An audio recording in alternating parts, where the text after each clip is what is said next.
였습니다.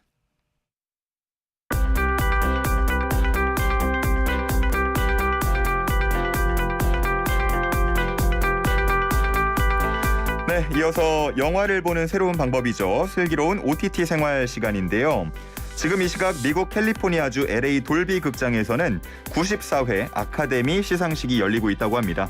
이번 시상식의 관전 포인트는 무엇인지 또 한번 들어보죠. 더스크린의 박혜은 편집장 화상으로 연결돼 있습니다. 편집장님 안녕하십니까? 네, 안녕하세요. 박혜은입니다. 네, 반갑습니다. 아니, 지금 아카데미 시상식 열리고 있다고요? 네, 맞습니다. 현지 시간으로는 3월 27일이고요. 예. 한국 시간으로는 28일 오늘 오전 9시부터 아카데미 94회 시상식이 열리고 있습니다. 오, 어떻게 좀 들리는 소식들이 있습니까?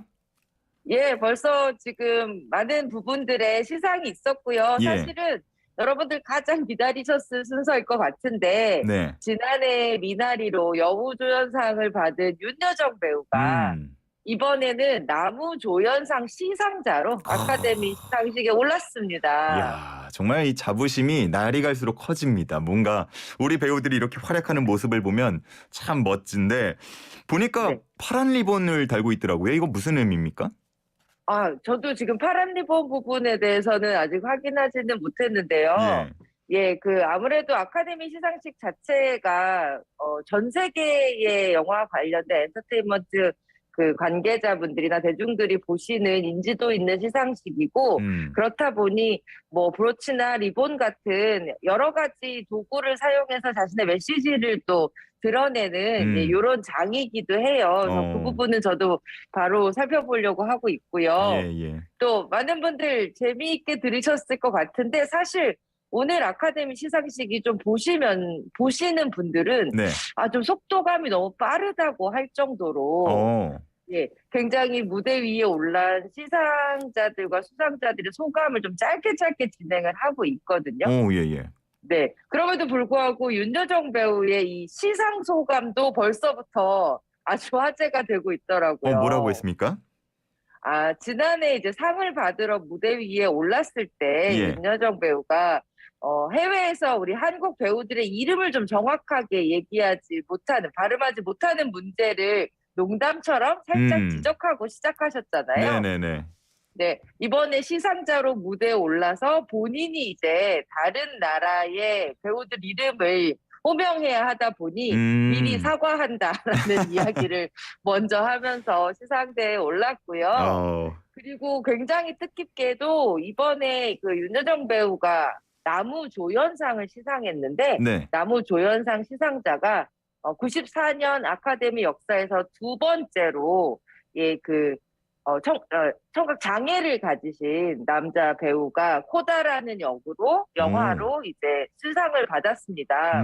그래서 수상 소감도 모두 다 수어로 같이 통역을 하면서 시상식에 와 있는 모든 배우들이 이렇게 축하한다고 박수 소리 수어를 보여주면서 기립하는 모습을 보여서 또 윤여정 배우가 출연한 이 아카데미 시상식의 한 장면이 앞으로도 굉장히 길이 남을 감동의 순간이 되겠다라는 생각도 들었습니다. 야, 이거는 제가 방송 준비한다고 지금 이 장면을 보진 못했는데 설명해 주신 것만 해도 굉장한 감동이고 아마 오후 저녁까지 쭉 뉴스 통해서 그 장면은 나올 것 같은데요?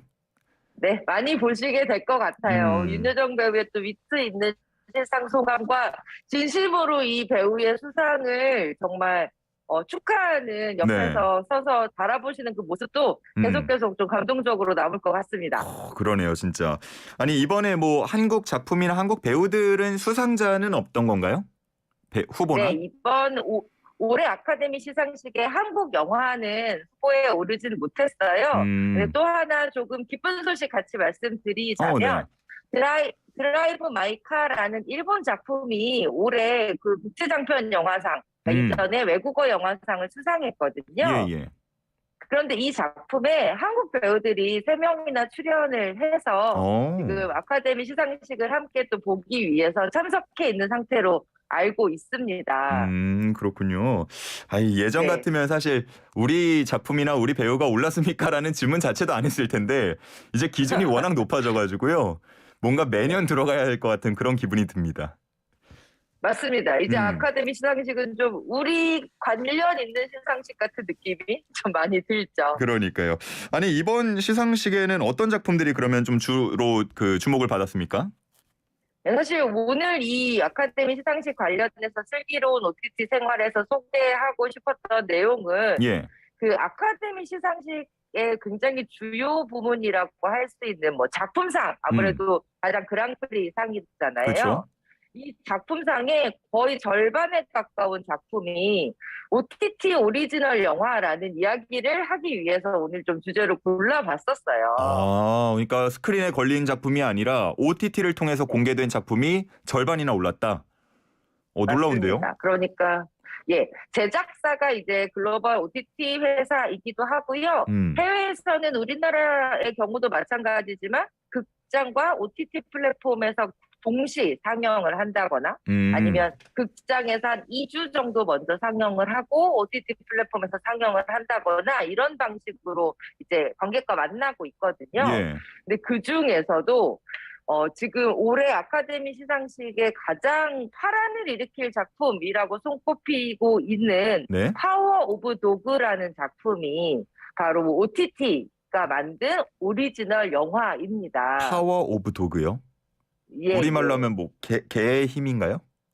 맞습니다. 그래요? 이게 성경에 나와 있는 한 구절에서 이제 가지고 온 제목이기도 하고요. 네네. 실제 이 제목에 이제 원작 소설이 있는 작품이기도 한데요.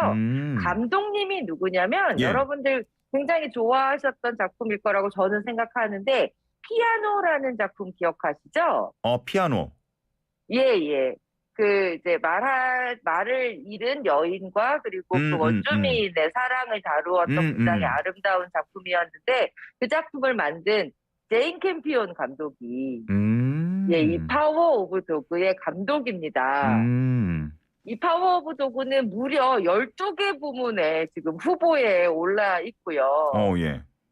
예. 주요 부문 뭐 감독상, 나무주연상, 나무조연상, 여우조연상, 그리고 뭐 촬영상, 아까 말씀드린 작품상 등등 해서 12개 부문에 올라 있어요.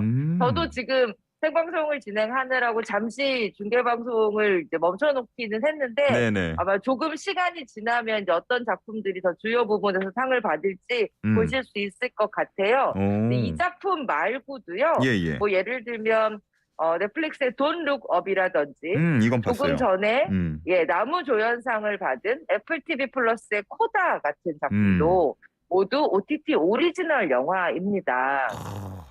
야, 진짜 OTT 작품들의 이 활약이 눈에 띄는데 방금 말씀해 주셨던 파워 오브 도그 같은 경우는 뭐 주연 배우는 누가 나오나요?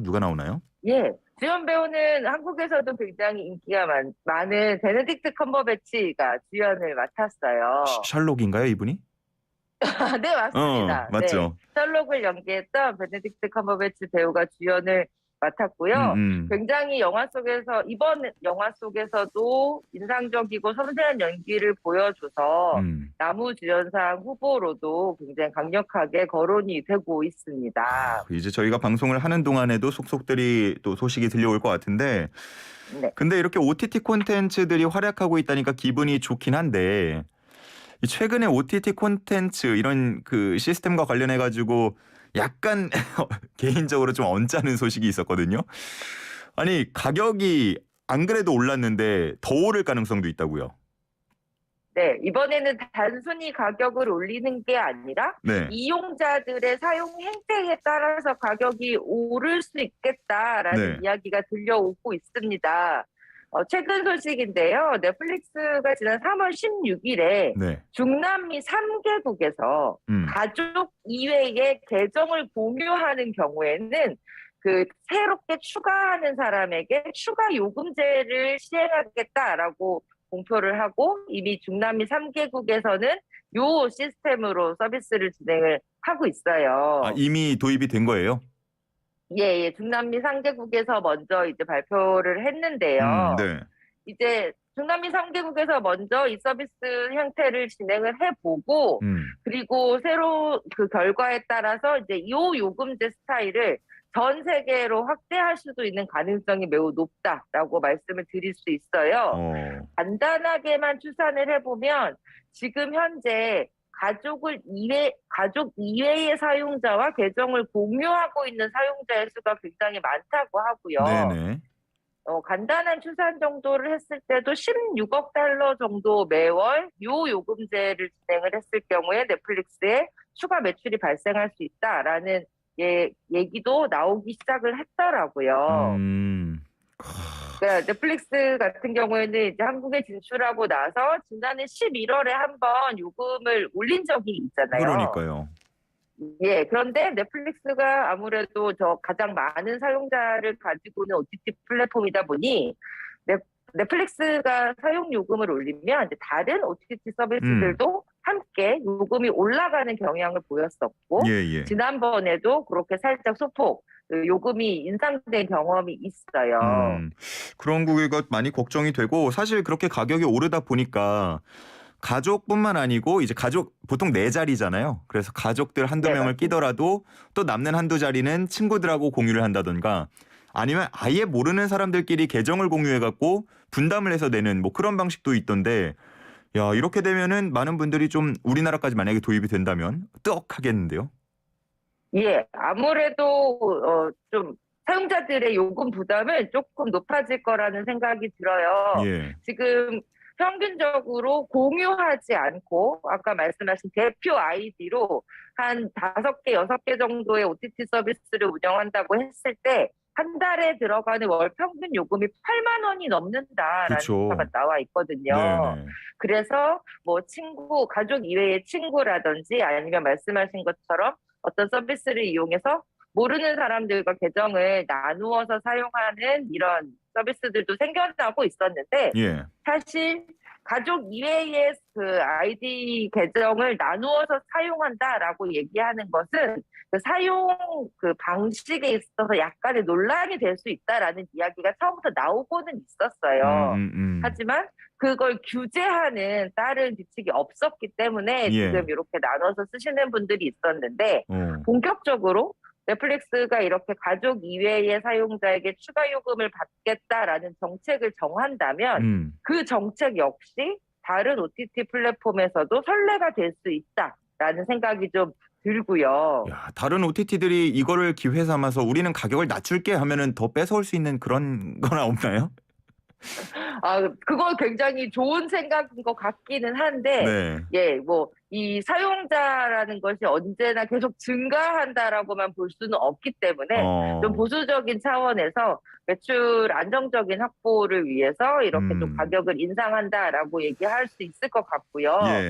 또 하나, 이것은 OTT 자체가 올리는 가격 인상은 아니지만 실질적으로 사용자들은 약간 가격 인상처럼 느끼실 수밖에 없는 이런 변화가 4월부터 시작될 것 같습니다. 4월부터요?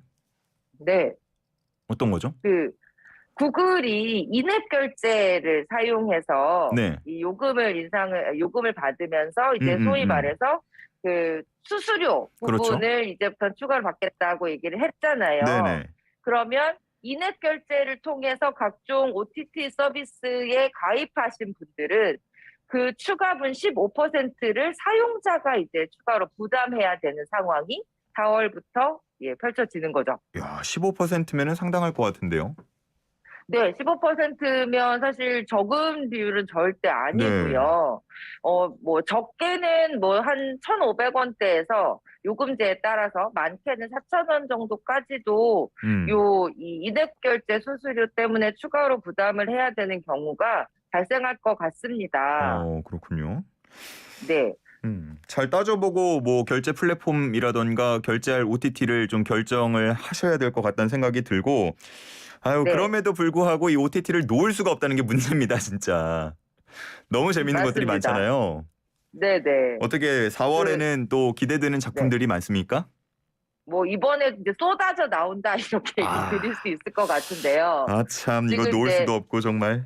3월 말이니까 이제 3월 말과 4월 초에 개봉하는 공개되는 작품들 위주로 간단히 소개를 해드리려고 하는데 안 그래도 지난번에 잠깐 소개해드렸던 그 사과 TV 플러스, 애플 TV 플러스의 파친코라는 작품 음. 지금 굉장히 글로벌 화제가 되고 있고 오, 좋은 그렇더라고요. 평가를 받고 있거든요. 네네. 뭐 마스터피스다라는 이야기들이 속속 나올 정도로 굉장히 해외에서 호평이 좋은데요.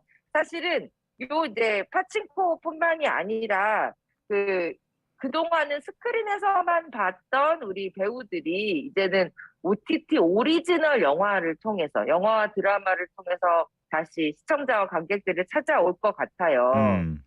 그 중에서 4월 8일 날 이제 공개되는 넷플릭스의 오리지널 영화 야차 먼저 소개해 드릴게요. 야차요? 야차라는 네. 작품이고요. 네. 이 배우의 주인공은 설경구 배우입니다. 어허. 다들 설경구 넘어오네요, 배우고. 확실히. 네. 오징어 게임으로 또 이제 전 세계적인 배우가 됐죠. 박혜수 배우가 이제 함께 출연을 하고요. 그 이외에도 양동근, 이해, 송재림 배우가 함께 출연을 하는데요. 예. 이 작품은 프리즌이라는 작품, 한석규 배우와 김래원 배우가 출연했던 프리즌이라는 작품을 통해서 흥행을 했던 나현 감독이 만든 작품이고요. 예. 원래는 이제 극장에서 개봉을 하려고 하다가 이 코로나 팬데믹이 너무 심해지면서 극장보다는 안전한 OTT 플랫폼으로 방향을 조금 틀었습니다. 제가 저번에 파친코 이제 말씀 듣고 이번에 1화를 무료로 공개를 했더라고요. 예, 맞습니다. 그게 벌써 조회수가 막 550만까지 올라가고 있던데 제가 그걸 들으면서 우리 편집장님을 이제 전적으로 믿기로 했거든요. 그래서 네. 야차 이 작품도 상당히 기대가 되는데 이건 어떤 내용입니까? 예, 야차는 야차라는 말 자체가 일종의 이제 도깨비 같은 걸 의미하는 말이거든요. 이 작품은 스파이들의 최대 접전지라고 불리는 중국의 선양이라는 공간에서 펼쳐지고요. 네. 일명 야차라는 별명을 가지고 있는 국정원 비밀 전담 블랙팀의 이야기를 다루는 작품입니다. 우리가 블랙팀이라고 하면 신분을 숨기고 이제 이런 임무를 수행하는 비밀 첩보원들을 말하잖아요. 네네. 예, 야차도 이렇게 정체를 숨기고 아주 위험한 임무를 수행하는 비밀 첩보원들의 이야기를 다루는 첩보 액션물이고요. 이 설경구 배우는 전 세계 스파이들이 그야말로 두뇌 싸움, 액션 싸움을 펼치고 있는 이 접전 지역에서 비밀 작전을 펼치는 블랙팀의 수장, 지강인 역할로 이제 돌아옵니다. 참 기대가 되는데 해외 작품도 기다리시는 분들도 계실 것 같은데 해외 작품은 기대작이 없습니까? 해외 작품도 있습니다. 사실은 지난번 제가 파친코 말씀드리느라고 살짝 빼고 넘어간 작품이 있어요. 어떤 거예요? 예. 실은 브리저튼 2라는 시리즈가 파친코와 같은 날 전 세계 공개가 됐거든요. 이미 공개가 된 거네요, 그러면? 예, 공개가 됐습니다. 넷플릭스의 브리저튼 2 같은 경우는 1800년대 런던을 배경으로 해서 이제 사교계의 첫 발을 들인 한 여인과 그 사교계의 최고 바람둥이 공작 사이에서 대약 연애를 하면서 펼쳐지는 굉장히 아찔한 스캔들에 대한 이야기예요. 이 작품 같은 경우는 일단 표현 수위가 달달함을 넘어서서 조금 높은 편이고요. 그래요? 청소년 관람 불가 수준입니다. 그렇군요. 네, 좋아하시네요. 네. 네. 예, 이게 시즌 1편 나오고 나서 1년 6개월 만에 나오는 2편인데요. 많이 아시다시피 브리저튼 1편 같은 경우는 공개 2주 만에 8,200만 가구가 시청을 했다라고, 그러니까 정말 엄청난 시청률을 보여줬던 작품이었거든요.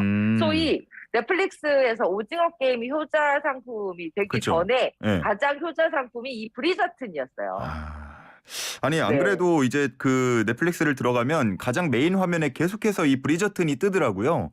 왜 그런가 했더니 최근에 이제 2가 나오면서 같이 좀 소개가 됐던 것 같은데 우리 편집장님이 소개하는 거니까 제가 또 주말 할애해서 열심히 보도록 하겠습니다. 네, 재밌게 보시면 좋을 것 같습니다. 네, 좋습니다. 다음에는 아카데미 소식이랑 관련해가지고 다른 얘기들도 함께 더 나눠보도록 할게요. 오늘은 여기까지 듣겠습니다. 감사합니다. 네, 고맙습니다. 지금까지 더스크린 박혜은 편집장이었습니다. 현대자동차 고객님이시라면